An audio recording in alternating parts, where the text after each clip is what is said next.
So I remember when I went to um, this detail, right?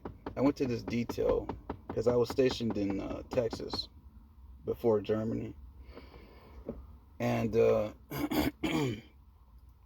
during that time, I used to fucking keep. I mean, I still do keep pictures of Lilith, mochni, Mr. Dante, and all my little dog kids on my phone. But back then, I used to like show people, like, be like, "Hey, you want to see my kids? You want to see my kids?" I go through these like different stages, but it's my own personal development. I got my own way of doing shit. So eventually I grew out of that. But during that particular time, that's what I was doing. And I remember I got put on this detail and I got to work with a bunch of infantry guys. And these are like real tough dudes, straight up. But I got my respect though. I still got my respect. I had a following when I got there. Guys just gravitated to me. That's just how it is. And I was showing some guys my pictures, my drawings, and pictures of my little kids and stuff because I'm not ashamed of them. You know what I'm saying? That's part of me. Ain't no shame in my game. You know. I found out when you own that type of shit, you get your respect. It doesn't matter how fucking weird it is. You know what I'm saying? If you have like a really cool ass persona, presence and stuff like this, people will just be like, oh, okay, that's cool. Oh, yeah. The people that are like, oh man, that's weird. You don't need to fuck with them anyway. Who gives a fuck? So I had some really cool people that I met, and they were like, hey yo, man, you know what? You should take your daughter to the movies. So mochni is the very first one. So if you look at my when you go to my page and it's got the little bubbles, right? I'm the first one, right? Dark Silence, and then the second one is mochni. So mochni is the very first one that I had. For a long time, it was just me and mochni.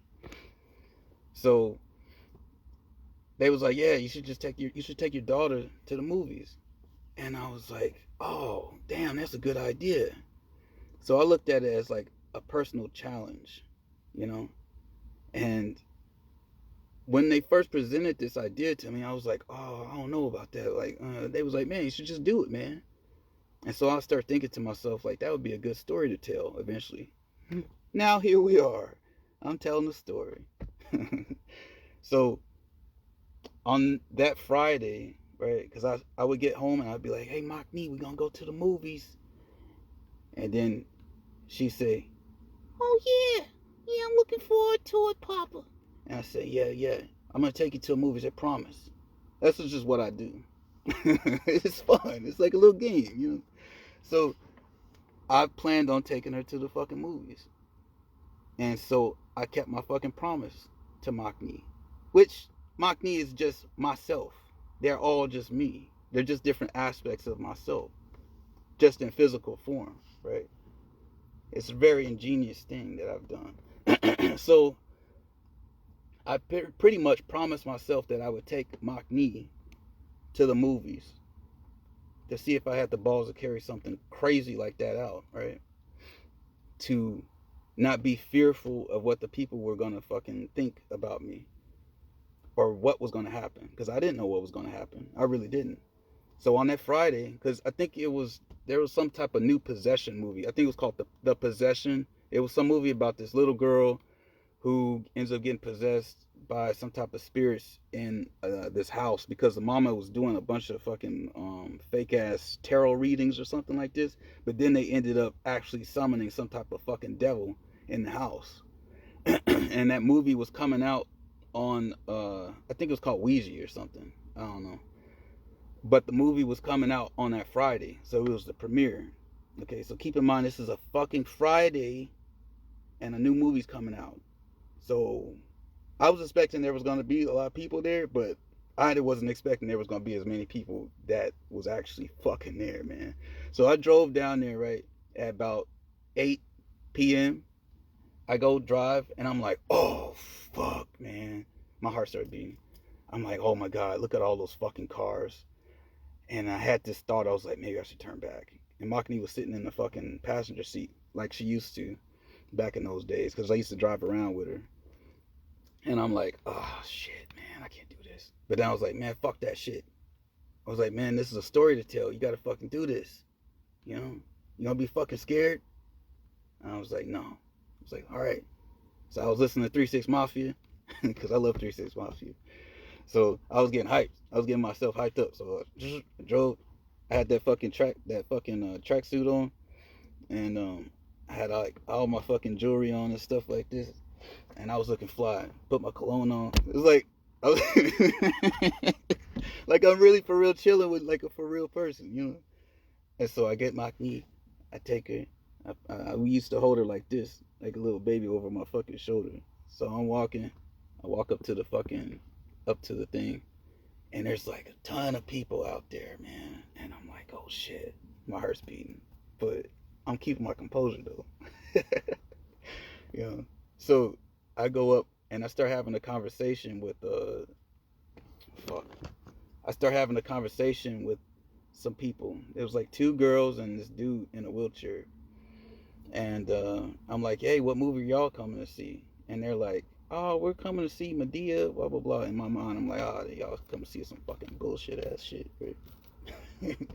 And they're like, what did you come to see? I said, well, we came to see The Possession.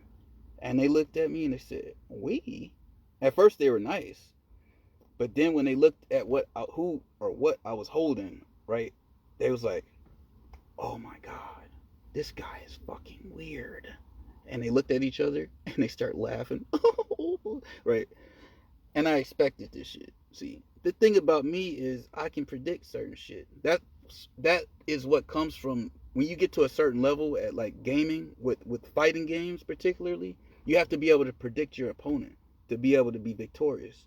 You know what I'm saying? So in that particular fucking situation, I already predicted how everybody was gonna perceive me, even though I was G'd the fuck up. Right? I didn't look like a crazy person. I don't got a bird's nest in my head, or underwear on my head, or nothing like this. But they still looked at me like I was fucking totally out of my fucking mind. But I knew how I looked. I know it's crazy to walk around with a fucking doll. You think I don't fucking know that, dickheads? Shit, you're all playing into my fucking game, and you just don't even know it. You see, but I already knew this, and I had a little inner peace, and it was exciting as fuck. It was exciting. I got a little fucking like shit high off that shit because my blood was rushing so crazy. But I was like, fuck this. I'm already in front of the fucking movie theater. There's no turning back. We're at the point of no return. So they're like, hoo hoo hoo, start whispering and laughing and shit, making jokes or whatever the fuck. And I'm talking to mochni. I'm like, you see these fucking assholes, mochni, you know? And I'm talking to her, right? And what is it? Everybody's looking at me. Everybody, man, it's like tons of people there. They're just looking and pointing. I already knew what they're saying. What the fuck is wrong with this guy? Who the fuck is this guy with this fucking doll? What the hell's going on with this? It was nuts. But I got an exciting feeling off of it. I was feeding off of their fucking energy. Straight up. Like a fucking vampire. So I make my way up to the fucking ticket counter, right? I make my way up to the ticket counter, and the person, he said, he's looking at me, he's like, so would you like to buy 2 tickets for you and your friend? I'm like, yeah, I'll buy 2 tickets, because I didn't want to buy just one, because I didn't want nobody sitting in between me and mochni. This was me and mochni's special little fucking time to go to the movie theater together. So I bought 2 tickets. I didn't give a fuck. I walked in, and the fucking, I think the usher, I think that's what they're called. I don't really remember, even though I used to work for a movie theater long ass fucking time ago. The fucking this guy, he says to me, he says, hey, well, she can't come into that movie theater. It's R-rated. She's not old enough. And I told her, I said, she's not even fucking real. He's like, but I just said that to him because in my mind she's real. To them, she's just a doll. She's not just a doll to me though. So I'm like, okay, yeah. We go in, right? So I go in, and I'm so happy because I actually carried this shit through. I pushed through the fear, man. The thing is, when you fucking like, you got something that you're scared of to do, but you actually do that shit, after that, you're not scared of it no more. I've heard the same thing with fighters, like, because I have a lot of friends that are boxers and MMA dudes, and they say, you know, when they actually get into that ring, you know, they're going to be a little nervous, but when you get punched for the first time and you start landing some punches, it's not so scary anymore. And it's the same type of mindset that I had when I went to that movie theater. I had to prove to myself that I had the fucking balls to carry out that crazy ass fucking thing. And I sat Mochni right next to me, and the movie was going on. I was, oh, before I sat her down though, there was a guy with his fucking girlfriend, right? And he's like, oh, hell no, bro. Hell no, you gonna sit her right next to me, bro? Oh shit. Oh shit, I got this fucking movie and you got this dog, man. Oh shit. And I just thought this shit was funny, man. So I sat her down. I sat down and I was just making jokes the whole fucking movie. Like I actually had somebody there. And it was fun. And I sat there till the fucking credits all the way fucking ended because I like to hear the soundtrack to the movies. And I like to listen to the soundtracks to the movies too. So I sat there. There was nobody else in the fucking theater. Then the guy that cleans up, he came through and he's like, is this just for Halloween that you're doing this? Like he really wanted to know, like genuinely. And I said, no, this is something I do fucking all the time. I didn't go into detail why I was doing it, but I was just like, yeah, this is something that I do. And he was like, oh, okay. And then on my way out, this guy was like, oh, she looks so cool. Look at her. Wow. Did you make her? And I was like, yeah, yeah. He's like, wow, that's cool, man.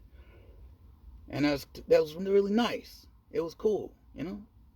And when I drove back that day or that night, I felt fucking accomplished. I did. Because that was some fucking crazy ass shit that I did that night. But I fucking pushed through. I didn't fucking let that shit stop me. Just because everybody thought I was fucking nuts. I know I'm not fucking crazy. Shit. I know I'm not crazy. It's pretty crazy that my car's paid off, right? It's pretty fucking crazy. It's pretty crazy that I'm in great shape, right? Yeah. And a bunch of other fucking crazy things. No, I'm not crazy. I'm not crazy. Not at all. Shit. So, that concludes my story. Just push through the fear. Don't let it stop you. Don't let nobody fucking stop you. Don't let it. Ever.